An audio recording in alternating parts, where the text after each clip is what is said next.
마태복음 22장 15절부터 22절의 말씀 가지고 세 가지의 비유와 세 가지의 질문이라는 제목으로 은혜 나누고자 합니다. 제가 늘 머리맡에 요즘 두고 읽는 책이 있습니다. 그 책이 바로 리제이 굽타라는 교수가 쓴 그 신약 단어 수업이라는 책입니다. 이 책은 중요한 핵심적인 신약의 핵심 단어, 키워드를 가지고 쭉 기록하면서 우리에게 설명합니다. 우리가 잘 아는 의라든지 복음이라든지 용서, 생명, 그리고 십자가, 믿음, 은혜라는 이런 중요한 단어들에 대한 설명을 통해서 성경 전체에 대한 이해를 돕고 있는 책이 바로 이 리제이 굽타가 쓴 신약 단어 수업이라는 책입니다. 이 책은 키워드, 핵심 단어를 통해서 우리에게 성경을 잘 풀이해주고 우리에게 설명을 해줍니다. 또 하나의 책이 크리스 브루노가 쓴 16개의 단어로 꿰뚫는 성경이라는 책입니다. 여기도 역시 핵심 키워드, 핵심 단어를 통해서 성경을 설명하고 있습니다. 여러분, 성경을 읽을 때 우리가 어떠한 핵심 단어, 키워드를 잘 이해하는 것이 성경을 이해하고 또 성경을 깊이를 더하는 데 매우 유익합니다. 여러분, 마태복음을 우리가 86번째 쭉 해서 강의를 해왔습니다. 마태복음의 키워드가 무엇일까요? 여러분, 마태복음의 키워드는 예수님의 권위입니다. authority. 예수님이 가지고 있는 이 권위에 대한 내용이 바로 마태복음의 핵심 단어 또는 핵심 키워드다라고 이야기하고 있을 수 있습니다. 예수님의 권위는 타의 추종을 불허하는 대단한 권위로 소개되어 있습니다. 우리가 잘 아는 마태복음 12장 6절에 보면 어떤 내용이 있나요? 내가 너에게 이르노니 성전보다 더 큰 이가 여기 있느니라. 예수님의 권위는 성전을 능가하는 권위입니다. 예수님의 권위는 그 성전에 있는 대제사장이나 서기관이나 바리새인들보다 훨씬 더 탁월한 성전을 능가하는 권위를 가졌다라고 마태는 설명하죠. 마태복음 7장 29절에도 정확하게 이렇게 얘기합니다. 이는 그 가르치는 것이 권위 있는 자와 같고 그들의 서기관들과 같지 아니하다. 서기관들보다 더 탁월한 말씀에 대한 설명과 권위를 보여줬다라고 성경은 이야기하죠. 여러분, 서기관들이 누굽니까? 그 당시에 성경을 가장 잘 아는 석학들이에요. 박사들이에요. 신학 교수들입니다. 그러한 서기관들을 능가하는 예수님의 가르침의 권위가 있었다라고 이야기하죠. 이 사실을 증명하기 위해서 예수님은 자신이 메시아임을 보여주는 세 가지 행동을 했습니다. 여러분, 예수님께서 이러한 권위를 가지신, 오토리티를 가지신 예수님이라는 사실을 보여주기 위해서 세 가지 측면의 권위 있는 모습을 성경을 통해서 드러냈는데요. 첫 번째는요, 나귀를 타고 입성하는 모습입니다. 그 당시 마태복음 21장 8절에 보면 무리들이 어떻게 했어요? 겉옷을 길에 펴고 나뭇가지를 베어 흔들었다는 것은 이것은 왕을 모셔드릴 때 하는 행동입니다. 개선 장군이 돌아올 때라든지 왕이 들어올 때에 그들은 겉옷을 펴고 그리고 맞이했다. 이것을 통해서 왕적인 예수님의 모습을 보여주죠. 두 번째 예수님의 행동 중에 하나가 뭔가면 성전을 정결케 하시는, 마태복음 21장 13절에 보면 내 집은 기도하는 집이라 일컬음을 받으리라 하였거늘 너희가 강도의 소굴을 만들었도다 하면서 다 뒤엎었어요. 여러분, 성전에서 이러한 권위를 행사할 수 있는 분은 대제사장밖에 없어요. 예수님의 이런 행동을 통해서 자신이 대제사장임을 드러내는 권위를 보여주셨죠. 마지막으로 세 번째는요, 무화과 나무를 저주하는 사건을 통해서 선지자의 권위를 보여주죠. 당시의 모든 저주는 오직 선지자만 할 수 있죠. 그래서 발람 사건을 제가 소개를 해드렸죠. 발람 선지자에게 발락이라는 이방인이 와서 청탁을 하잖아요. 뇌물을 주면서 제발 좀 저주해달라고. 왜 그렇습니까? 선지자만 저주할 권한이 있기 때문에. 근데 예수님은 오늘 무화과 나무를 저주함으로써 그 나무가 말라버지는 사건을 통해서 뭘 보여주셨어요? 예수님이 참 선지자다. 여러분, 메시아는 세 가지의 기능을 해야 돼요. 그게 뭐예요? 왕, 그리고 대제사장, 선지자. 이러한 역할을 통해서 예수님 누구라는 것을 보여줬어요.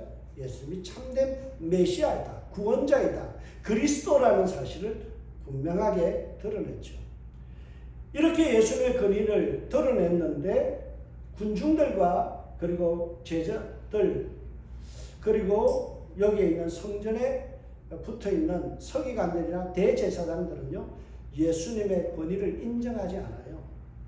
하나님의 아들이신 예수의 권위에 대해서 정면으로 대립합니다. 21장 23절을 보세요. 예수께서 성전에 가 가르치실세 대제사장들과 백성의 장로들이 나와 이르되 내가 무슨 권위로 이런 일을 하느냐, 또 누가 이런 권위를 주었느냐. 예수님의 권위를 따지기 시작합니다. 왜 밑도 끝도 없이 네가 여기 나타나서 이런 것을 가르치냐? 도대체 너는 어디에서 권위를 부여받았느냐? 우리 성전에서는 너에게 라이센스를 내준 적이 없다. 허가를 내준 적도 없는데 네가 왜 여기서 설치고 가르치냐? 예수님의 권위에 대해서 터집을 잡습니다. 그래서 예수님은 권위를 인정하지 않는 자들에게 예수님께서 어떻게 합니까? 세 가지의 그 비유를 통해서 예수님께서 권위에 대해 순종할 것을 이야기하죠. 첫 번째 보면 아들의 비유입니다. 두 아들이 있었는데 큰아들이 어떻게 합니까? 예, 아버지의 말씀에 순종해서 내가 포도원에 가서 일하겠습니다. 그래놓고 어때요? 네, 하지 않죠. 불순종하잖아요. 그게 바로 너희들이다, 이 말이에요. 두 아들 중에서 장남, 유대인들, 너희들이 잘났고 장남 같은 그런 신분을 가졌지만 너희들이 하나님의 말씀에 순종하지 않는, 불순종하는, 하나님의 권위에 대해서 불순종하는, 아버지의 것에 대해서 불순종하는 바로 큰아들 같은 놈들이다. 이것을 이야기해요. 두 번째 예수님이 뭘 이야기해요? 마태복음 21장 33절에서 46절을 통해서 불의한 포도원 품꾼의 이야기를 해요. 주인이 포도원을 다 만들고 나서, 그리고 나서 위탁해서 관리하라고 했어요. 근데 불의한 포도원 품꾼들이 어떻게 합니까? 소출이 나서 이게 탐이 나니까 종들, 수확을 거두러 간 종들을 때려 죽였잖아요. 심지어 아들까지 죽이잖아요. 그 사건을 통해서 뭘 이야기합니까? 바로 너희들이 하는 행동이 선지자들을 죽이고 결국에는 하나님의 아들 예수 그리스도를 죽이는 그런 못되먹은 짓을 하는 불의한 그러한 포도원의 품꾼 같다. 하나님의 권위에 대해서 인정하지 않는 너희들이 잘못되었다는 것. 세 번째로 예수님께서 보여주신 비유가 뭡니까? 마태복음 22장 1절에서 14절, 지난주에 혼인잔치의 비유죠. 왕이 아들을 위하여 잔치를 베풀었는데 초청했잖아요. 근데 어떻게 합니까? 다 내일 한다고 바쁘다. 밭에 가고 장사하러 간다고, 나는 못 가겠다고 왕의 명령, 왕의 초청을 거부해버리죠. 이러한 비유를 통해서 뭘 이야기합니까? 하나님에 대한 권위를 불순종하는 너희들의 모습이 참 안타깝다는 거예요. 그런데 이러한 비유를 들어줘도 사람들은 어떻게 반응합니까? 예수님에 대해서 무시하고 예수님의 권위를 인정하지 않고 예수님을 탄압하려 들죠. 오늘 보면 15절을 보세요. 이에 바리새인들이 가서 어떻게 하면 예수의 말을 올무에 걸리게 할까 상의하고 작당 모의했다라는 거예요. 예수님께서 친절하게 이 세 가지의 비유를 통해서 하나님의 권위 앞에 순종해라. 하나님이 보낸 그 성자 예수님의 권위 앞에 순종해라, 복종해라 그랬는데 그들은 작당 모의하면서 힘을 모아서 그 앞에서 예수님의 권위 앞에 어떻게 합니까? 데모하죠. 그리고 올무에 걸게 하여서 그를 죽일 생각으로 상의하고 있습니다. 그들이 작당 모의한 결론이 뭡니까? 예수님 앞에 세 가지의 난처한 질문을 던지잖아요. 예수님께서 세 가지의 비유를 통해서 예수님의 권위에 대해서 설명을 해줬는데, 그러니까 이 못돼 먹은 사람들이 어떻게 합니까? 우리도 역으로 세 가지의 질문을 던져보자. 예수님의 난처한 질문 3가지를 던져보자. 그 3가지의 질문이 오늘 본문에 있습니다. 여러분 거기에 보면 3가지의 질문이 나오는데요. 어떤 질문입니까? 첫 번째 질문은 15절에서 22절 오늘 다룰 본문이고요. 두 번째 질문은 23절에서 33절까지고 세 번째 질문이 34절에서 46절까지입니다. 우리가 차례차례 한 주씩 이것을 살펴보고자 합니다. 여러분 오늘 본문에는 첫 번째 질문이 나와 있습니다. 예수님을 공격에 빠뜨릴 목적으로 바리새인들과 이 서기관들 그들이 작당 모의하여서 바리새인들이 공격하는 첫 번째 질문이 17절에 등장하죠. 그러면 당신의 생각에는 어떠한지 우리에게 이르소서. 가이사에게 세금을 바치는 것이 옳으니까 옳지 않으니까. 텍스의 문제로 예수님 앞에 질문을 던져요. 바리새인의 제자들과 헤롯의 당원들이 예수님 앞에 난처하게 할 목적으로 질문을 던졌습니다. 가이사에게 세금을 내는 것이 바치는 것이 옳습니까? 옳지 않습니까? 여러분 생각은 어때요? 세금 내야 돼요? 말아야 돼요? 여러분 오늘 여기서 말하는 그 세금이라는 것은 인두세입니다. 한 사람당 내는 인두세예요. 이것을 내는 것이 옳습니까? 라는 질문입니다. 인두세는 성전에 내는 세가 아닙니다. 사람마다 내어야 되는 국가에서 징수하는 세금이에요. 사람의 머리수대로 징수하는 세금입니다.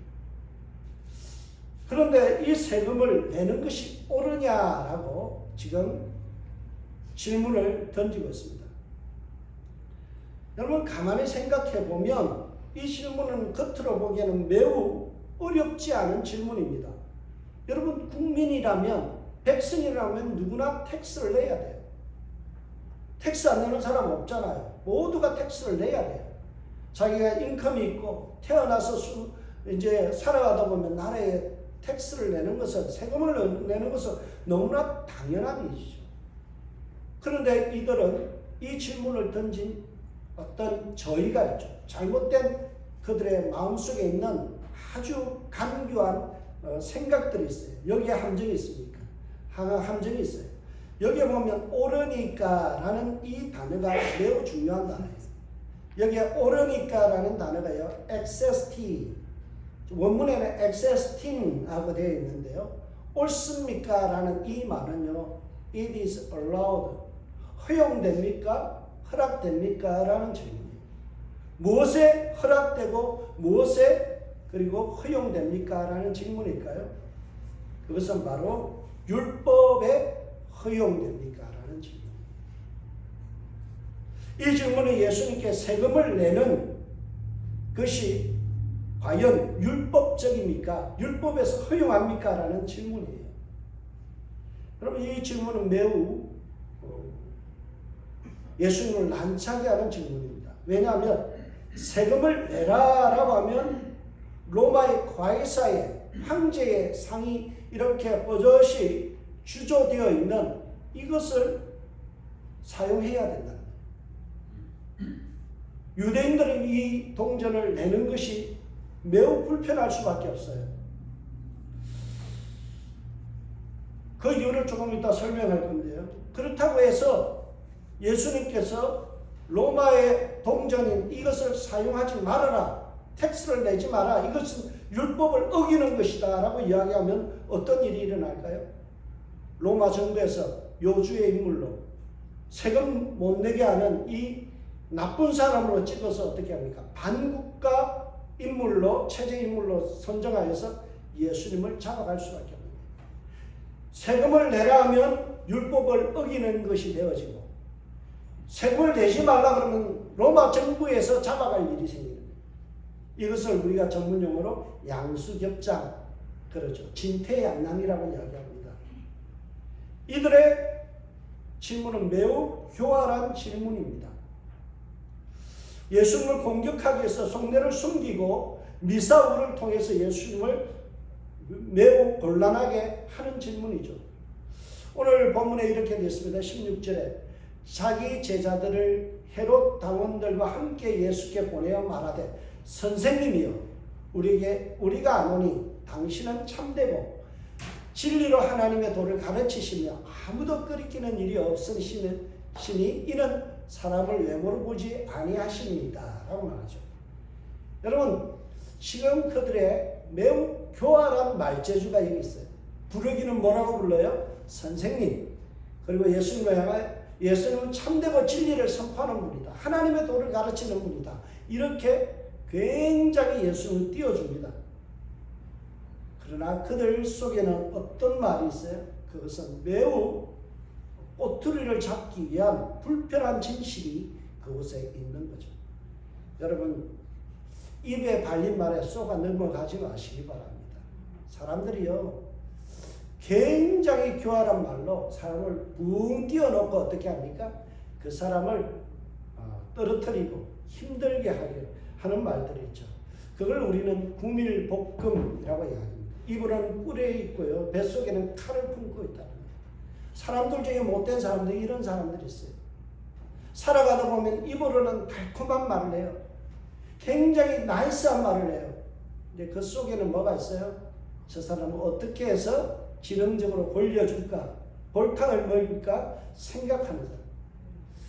여러분 바리새인들은 아주 종교적인 사람인데 이 종교적인 사람들이 어떻게 합니까? 겉으로는 친한 척하면서 예수님을 칭찬하면서 그 속으로는 예수님 잡아 죽일 생각을 하는 거예요.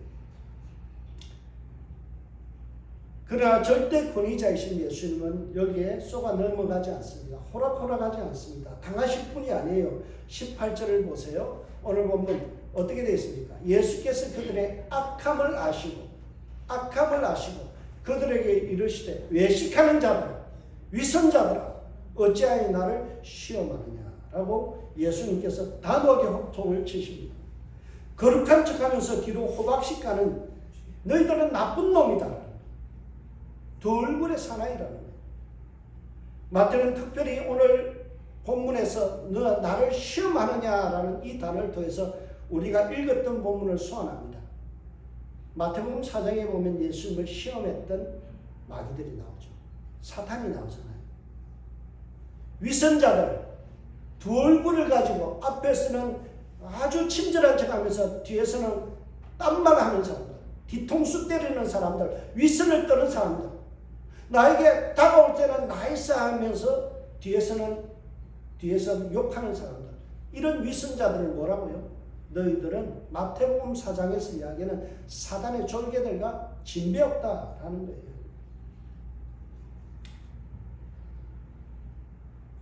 이것을 보면 정말 이중적인 바리새인들의 모습을 보게 됩니다.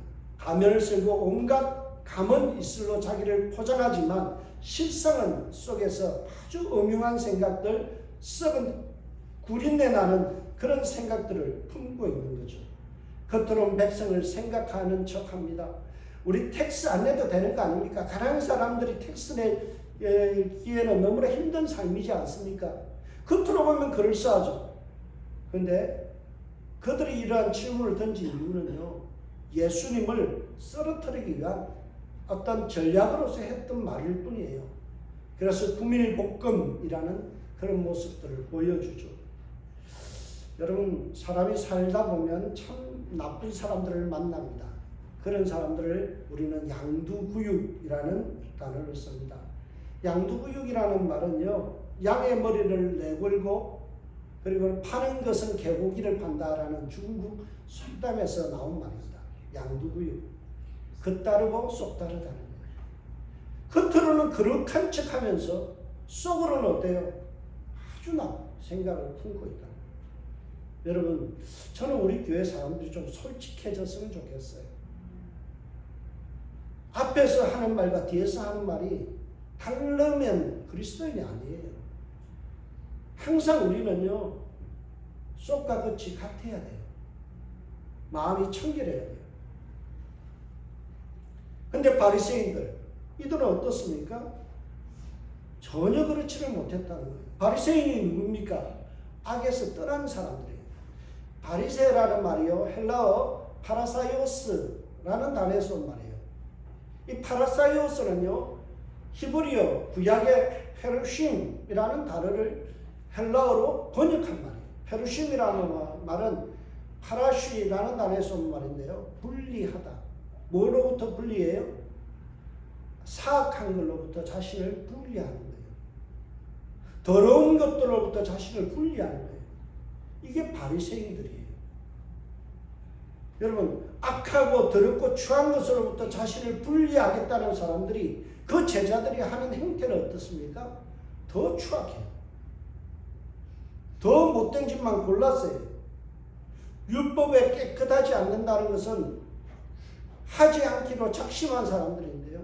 율법의 핵심이 뭡니까? 이웃을 사랑하고 남을 선대하고 거룩함을 추구하라는 건데, 그것을 하지 않고 도리어 예수님을 제거하는 일에, 사람 죽이는 일에 앞장서고 있고요. 그들의 제자들을 대항마로 세우고 있어요. 그리고 오늘 성경을 보세요. 바리새인들은 출연하지 않습니다. 바리새인의 제자들을 시켜서 일을 해요. 나쁜 사람들이죠. 살다 보면 목사님들 중에도 그런 분들이 있어요. 교단 정치하는 분들이요, 젊은 목사를 막 꼬드려가 당신이 제일이라고 막 칭찬을 해요. 그래 앞에다 세워서 누구의 대항마로 세워요. 정적을 제거할 목적으로 어떻게 합니까? 한 사람을 붕 띄어서 대항마로 세워요. 그리고 나서 어떤 부총회장 되고 그러면 이런 사람을 뒤에 흔들었어요. 뒤에서 또 그 사람 또 낙마시켜요.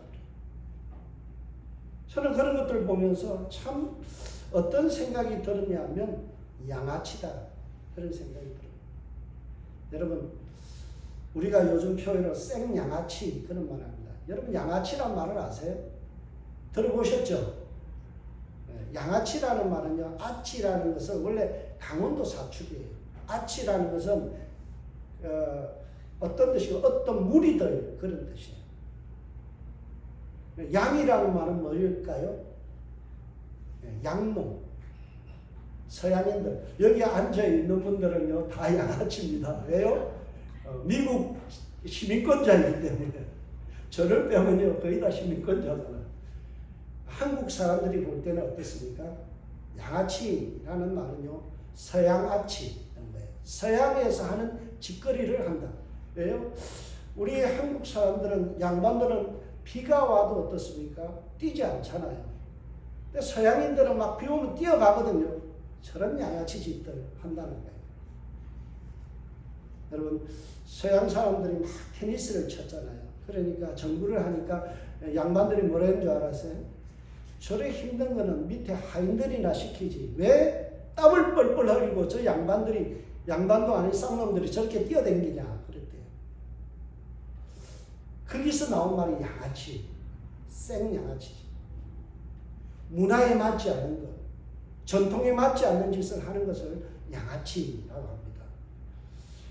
여러분, 양두구육의 모습을 보여주고 있는 이 바리새인과 바리새인의 제자들, 장로들 어떤 모습이에요? 겉으로는 거룩한 척 하는데 하는 짓은 어때요? 양아치 짓을 하는 거예요. 그런 사람들의 결말은 결코 좋을 수가 없습니다. 오늘 보면 15절에서 22절에 보면 재미있는 구성으로 되어 있습니다. 처음에는 종교 지도자들이 음모를 꾸미고요 예수님께 접근하지만 그들이 마지막에는 어떻게 되어 있습니까? 놀라서 떠나는 장면을 오늘 본문은 끝을 맺고 있습니다. 17절의 질문은 17절에 보면 바리새인과 헤롯 당원들이 합세하여 세금을 바치는 것이 옳으니까 라고 질문을 던지죠. 그러나 이내 이들의 악함이 폭로되죠. 이어서 예수님께서 역질문을 통해서 질문자들이 난처하게 되는 일을 합니다. 오늘 본문 볼까요? 19절에서 20절. 세금 낼 돈을 내게 보이라 하시니 데나리온 하나를 가져왔거늘 예수께서 말씀하시되 이 형상과 이 글이 누구의 것이냐? 너희들 내고자 하는 세금 낼 돈을 가져와봐라는 거예요. 화폐를 가져와봐라. 동전을 가져와봐라. 그리고 누구의 형상과 누구의 글로 쓰여져 있느냐라고 예수님께서 질문하시죠. 바리새인의 제자들과 헤롯 당원들이 가져온 화폐가 어떤 화폐인가요? 데나리온이에요. 데나리온이라는 이 화폐는요 로마 화폐입니다. 거기에는 케이사르라는 이 왕의 얼굴이 찍혀져 있습니다. 그리고 그 앞에는 어떤 말이 써져 있느냐 하면 이런 말이 써져 있어요. 거룩한 아우구스투스의 아들이시며 폰티펙스 막시무스이신 디베리우스 카이사르라고 되어 있고요. 뒷면에는 이 가이사가 뭐예요? 대제사장이다 라고 쓰여져 있어요. 여러분, 그러니까 이 질문을 통해서 예수님께서 물어요. 이것이 누구의 동전이냐? 라니까 21절을 보니까 이구동성으로 이런 말합니다. 이르되 가이사의 것입니다. 로마 화폐입니다. 라고 하는 거예요. 이 질문을 통해서 예수님은요, 지금 한 방 먹이는 거예요. 여러분, 분명히 그들이 이 세금을 내는 것이 옳습니까? 율법에 합당합니까? 라고 물었죠. 근데 그들의 손에는 뭐가 들려져 있어요? 예, 여기에 있는 데나리온이 있죠. 여러분, 이거는 벌써 유대인들이 너희들이 엄밀하게 따지면 율법을 어겼다는 거예요. 왜요? 유대인들은 꼭 지키는 게 있죠. 십계명. 십계명의 두 번째 계명이 뭡니까? 너를 위하여 새긴 우상을 만들지 말라. 우상의 어떤 형상을 만들면 안 된다는 거예요. 그러니까 돈에는 뭐가 있어요? 그 당시에 신으로 추앙받던 황제의 얼굴이 이렇게 찍혀져 있는, 우상의 얼굴이 찍혀져 있는 돈을 누가 들고 있어요? 바리새인들 들고 있는 거예요. 자기들 호주머니에는 뭐가 있어요? 우상의 재물들, 우상의 동전들이 호주머니 가득 들어 있으면서 예수님 보고 뭐라고요? 야, 이 돈을 가지고 세금 내는 게 옳습니까? 이것이 율법적입니까? 라고 물었거든요. 자기들은 율법을 어기고 있으면서 예수님께 율법을 따지고 있는 거예요. 예수님이 그걸 질문합니다. 야, 너희들 손에 들고 있는 동전에 누구의 형상이 들려져 있고 너희들 손에 호주머니에 있는 이 동전이 뭘 의미하는지 아냐? 이거 자체가 너희들 우상 숭배야. 그런데 뭘 너희들이 지금 그걸 가지고 따지고 있느냐? 예수님 묻죠.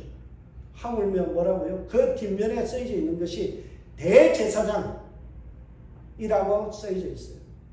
하나님의 제사장이 아니고 여기에 있는 가이사가 대제사장이라고 하는 이 문구를 들고 다니냐? 예수님 지금 핀잔을 주는 거예요. 한마디로 너희들이 외식하는 자들이 겉으로는 거룩을 따지고 율법적이 아니라를 따지면서 너희들 속에는 뭐가 있다고요? 우상 숭배하는 걸로 가득 차 있다.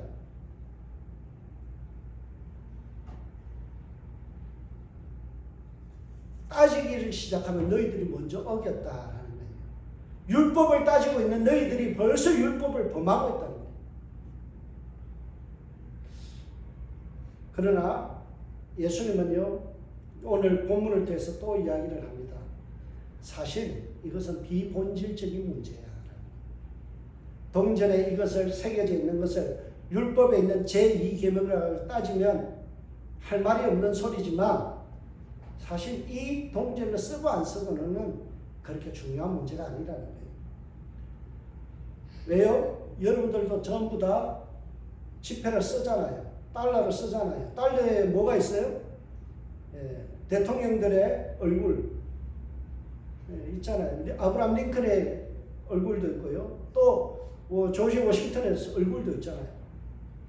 이걸 갖다가 율법을 가지고 따지는 것은 사실 너무 과한 처사라는 거예요. 여러분, 세금을 내고 안 내고는요, 율법의 문제가 아니에요. 뭐의 문제예요? 양심의 문제예요.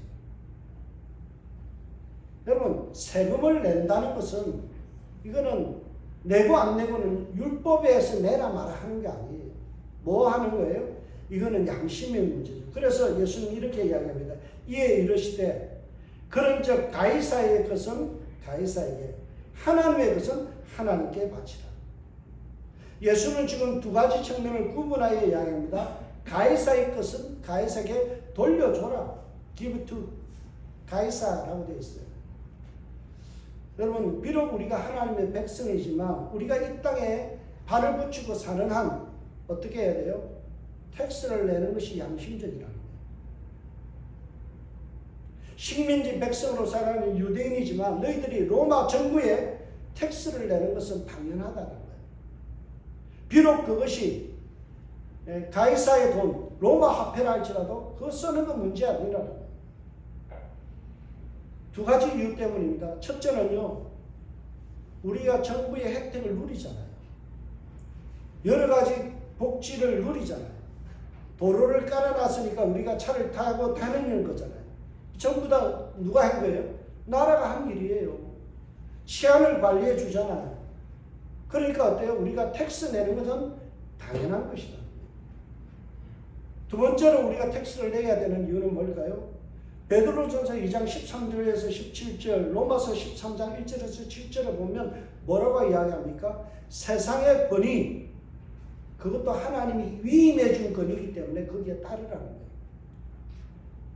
여러분, 기독교 중에서도 어떤 보면은 그룹에서는요, 정부하고 아예 담을 쌓고 지내는 사람들이 있습니다. 그래서 우리는 세금도 안 내겠다, 정부의 통제도 안 받겠다, 그런 사람들이 있어요. 잘못된 신앙입니다. 성경은 분명히 이야기하죠. 우리가 어디에 소속돼 있든 어느 나라의 국민이든 내가 발에 붙이고 이 땅에 발을 붙이고 산다면 그 땅의 국민으로서 해야 될 일을 하는 것이 양심적이다. 하나님이 원하시는 것이다. 그러나 여러분들, 이 모든 국가의 권위를 넘어서는 권위가 있어요. 그게 뭐예요? 하나님의 권위예요. 세상 권력과 권위를 주신 분이 누구예요? 하나님이죠. 그래서 세상의 권위와 권력은 하나님을 넘어갈 수 없어요. 넘어설 수 없어요. 그래서 오늘 뭐라고 이야기합니까? 하나님의 것은 하나님께 바치라 라고 말씀하죠. 여기서 사용된 하나님이라는 단어가 참 중요합니다. 이 단어가요, 헬라어는 데오스라고 되어 있고 구약 성경으로 옮기면 엘로힘이라고 되어 있어요. 엘로힘이라는 뜻은 어떤 뜻이냐면 전능자라는 뜻입니다. 전능하신 하나님. 전능하신 하나님. 전능자이신 하나님께서 보내신 예수 그리스도의 권위는 어때요? 전능하다라는 겁니다.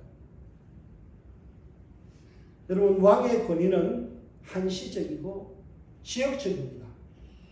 그러나 하나님이 보내신 예수 그리스도의 권위는 온 우주적이고 그리고 모든 곳에서 통하는 절대적 권위입니다. 우리가 하나님이 보내신 이 예수 그리스도의 권위를 무시해서는 안 된다라는 것이에요. 오늘 우리가 본문 다루기 앞에 보면 두 아들의 비유라든지 포도원 품꾼의 비유를 통해서 우리에게 보여준 모습이 무엇인가요? 예수님의 권위를 무시하는 내용이죠. 그것을 예수님은 지적하셨어요. 예수님께서 기가 막힌 비유와 역질문을 통해서 한마디도 못하게 입을 막아버리는 내용이 오늘 본문의 끝에 나옵니다. 예수님은요, 우리에게 질문하는 거예요. 너희는 나의 권위를 존중하느냐는 거예요. 하나님의 아들이신 예수 그리스도의 권위를 너희들은 존중하느냐. 이것을 우리에게 질문해 오고 있습니다. 오늘 본문을 통해서 예수님은 완전한 압승을 거두고요. 그리고 나서 우리에게 이야기합니다. 마태복음 22장 22절. 그들이 이 말씀을 듣고 놀랍게 여겨 예수를 떠나가니라. 오늘 본문을 통해서 예수님에게 따지러 왔던 자들, 예수님을 어떻게든 모함에서 쓰러뜨리려 했던 이 바리새인의 제자들이 꽁무니를 빼는 모습으로 오늘 본문을 끝을 맺어요. 그리고 여러분, 세 가지의 예수님을 향한 세 가지의 질문이 끝나고 예수님 대답하는 내용으로 끝나는 마태복음 22장 46절 세 가지의 질문의 끝에 보면 어떻게 본문이 되어 있어요? 한마디도 능히 대답하는 자가 없고 그날부터 감히 그에게 묻는 자도 없더라.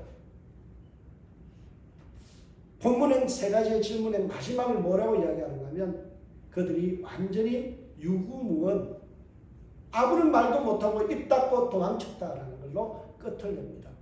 예수님의 절대적 권위 앞에 그들은 말 한마디 못하는 존재가 되었다라는 거예요.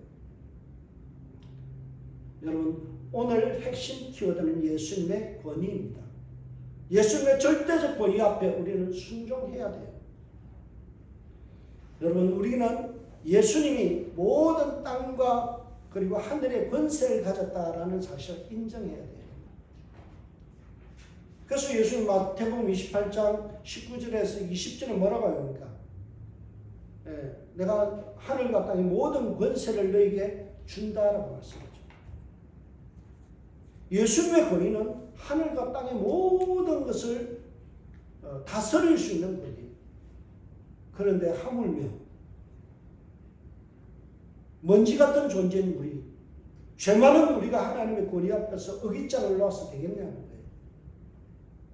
여러분, 우리가 살면서 우리는 때로는 하나님 앞에 불평해요. 때로는 하나님께 따져요. 하나님, 왜 나는 이런 일이 안 됩니까? 왜 나는 아파요? 왜 나는 자식이 잘 안 돼요? 왜 나에게는 이런 불행이 있어요? 왜 나는 장애를 입어요? 왜 남편은 속을 썩여요? 이런 것을 불평해요. 근데 주님은 뭐라고 이야기합니까? 내가 너에게 그 삶을 허락했다는 거예요. 아픔 가운데서도 오늘도 생명을 주신 거예요. 고통 가운데서도 내가 살아갈 수 있는 기회를 주셨어요. 어떤 신이 그런 말을 했어요. 오늘은 어제 죽은 사람이 그렇게도 원했던 하루다. 오늘은 어제 죽었던 그 사람이 그렇게 원했던 하루다. 그걸 우리는 누리고 있어요. 비록 아플지라도 슬플지라도 고통스러워도 하나님 내게 살아갈 수 있는 기회를 주셨어요. 그런데 우리는 자꾸 불평해요. 우리는 자꾸 따져요. 하나님 왜 이러세요? 하나님 왜 이러세요? 나에게 왜 이러세요? 왜 나는 불행해요? 왜 아파요? 왜 나에게는 되는 일이 없어요? 주님께서 말씀하시죠. 토기장의 피, 내가 너를 그렇게 빚었다. 때로는요, 제가 힘들 때가 있어요. 저도 좀 우리 형님처럼 1m 83 이렇게 됐으면 좋겠어요. 키가 크고요, 잘생겼으면 좋겠어요. 건강했으면 좋겠어요. 하나님 앞에 때로는 그런 투정을 했죠. 왜 나는 크다가 말았을까요? 생기다 말았을까요? 우리 형님처럼 머리가 좋았으면 좋을 거 아니에요. IQ를 한 150 정도로 주셨으면 좋을 거 아니에요. 근데 그러지는 못해요. 성경을 읽고 책을 읽어도 금방 까먹어요. 때로는 하나님 왜 이러세요? 왜 이러세요? 나 좀 머리도 명석했으면 좋겠고 이러면 좋겠는데 기도하다 보면 그래요. 내가 널 그렇게 만들었어. 그게 나의 뜻이야. 그렇기 때문에 네가 부족함을 알잖아. 그렇기 때문에 네가 하나님 앞에 무릎 꿇잖아. 여러분, 돈 많고 잘생기고 머리 좋았던 우리 형님은요, 세상길로 많이 갔어요.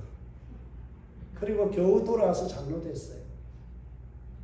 저는요, 지금까지 30년 동안 목회하면서 하나님만 보고 살아요. 이게 은혜예요. 우리는 하나님의 권위를 인정해야 돼요. 자꾸만 우리는 따져요. 주님은 뭐라고요? 예수님의 권위 앞에 순종해라 라고 말씀합니다. 여러분, 여러분의 삶을 돌아보시기 바랍니다. 나를 지으시니까 하나님. 내 삶을 이렇게 이끄신 분도 하나님이에요. 그 권위 앞에 우리는 자꾸 불평하고 투정하지 마세요. 궤변을 놓으면서 자꾸만 따지려 들지 마세요. 하나님의 말씀 앞에 순박하게, 순수하게, 주님 그렇습니다. 감사합니다. 고맙습니다. 인정하고 받아들이면요, 주님께서 그 사람을 축복하시는 줄 믿습니다. 오늘의 삶 속에서 여러분이 하나님의 권위를 생각하시고 주님의 주권을 인정하시고 살아가는 저와 여러분들 되시길 주의 이름으로 부탁드립니다. 기도하겠습니다. 하나님 감사합니다. 오늘도 주님의 주권 앞에, 주님의 권위 앞에 무릎 꿇습니다. 내가 좋아하던 모든 것 내려놓고 내 주님 앞에 무릎 꿇고 순종하며 살아가기를 원합니다. 나를 지으시니가 하나님이심을 믿습니다. 지금까지 인도하신 분도 하나님이심을 믿습니다. 때로는 슬프고 때로는 아프고 고통스럽고 투정스러운 일들 많지만 그래도 오늘 나에게 생명 주시고 살아갈 힘을 주신 하나님을 찬양합니다. 주님의 섭리와 계획이 있는 줄 믿습니다. 그 믿음 속에서 살아감으로 주님을 영화롭게 하는 하루가 되게 하여 주옵소서. 감사하고 예수님의 이름으로 기도합니다. 아멘.